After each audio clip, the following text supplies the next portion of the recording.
Today, Canto XXV of Dante's Purgatorio, in which Virgil and Statius resolve some doubts that have arisen in the mind of Dante from what he had just seen. They arrive on the seventh and last cornice, where the sin of lust is purged in fire, and the spirits of those suffering therein are heard to record illustrious instances of chastity. Now, on Kurt reads a poem, Canto XXV of Dante's Purgatorio. Now was at the ascent no hindrance brooked, because the sun had his meridian circle to Taurus left, and night to Scorpio. Wherefore as doth a man who tarries not, but goes his way whate'er to him appear, if of necessity the sting transfix him, in this wise did we enter through the gap, taking the stairway one before the other, which by its narrowness divides the climbers. And, as the little stork that lifts its wing with the desire to fly, and does not venture to leave the nest, and lets it downward droop, even such was I with the desire of asking, kindled and quenched, unto the motion coming he makes who doth address himself to speak. Not for our pace, though rapid it might be, my father sweet forbore, but said, Let fly the bow of speech thou to the barb hast drawn. With confidence I opened then my mouth, and began, How can one meagre grow there where the need of nutriment applies not? If thou wouldst call to mind how Meleager was wasted by the wasting of a brand, this would not, said he, be to thee so sour.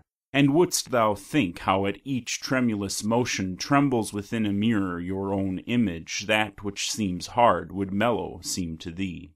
But that thou mayst content thee in thy wish, lo, Statius here, and him I call and pray he now will be the healer of thy wounds. If I unfold to him the eternal vengeance, responded Statius, where thou present art, be my excuse that I cannot deny thee. Then he began.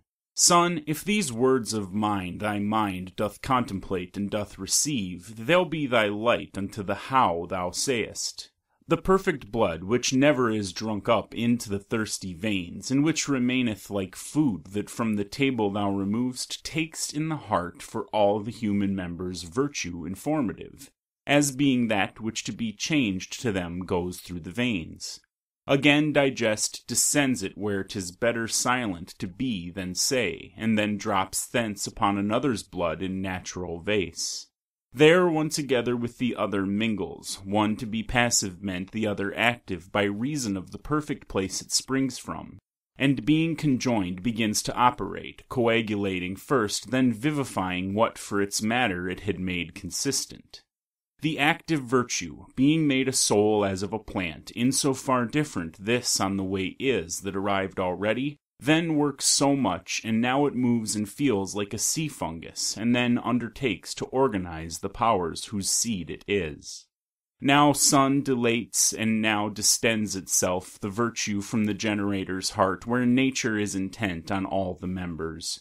But how from animal it man becomes, thou dost not see as yet. This is a point which made a wiser man than thou once err so far, that in his doctrine separate he made the soul from possible intellect, for he no organ saw by this assumed.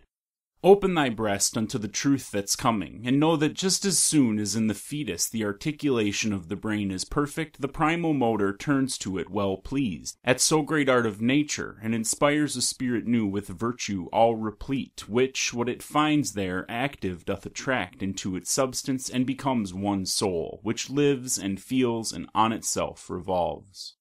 And that thou less may wonder at my word, behold the sun's heat, which becometh wine, joined to the juice that from the vine distills.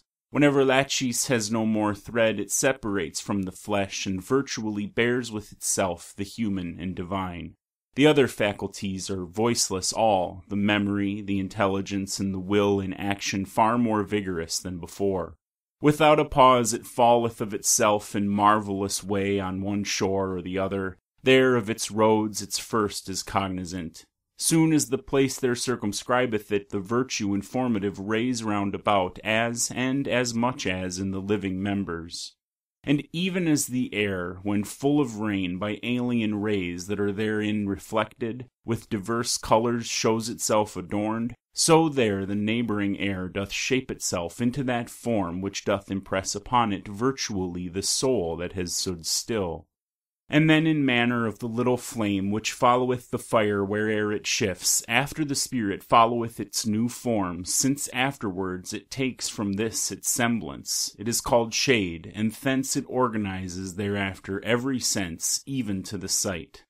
Thence is it that we speak, and thence we laugh, thence is it that we form the tears and sighs that on the mountain thou mayhap hast heard.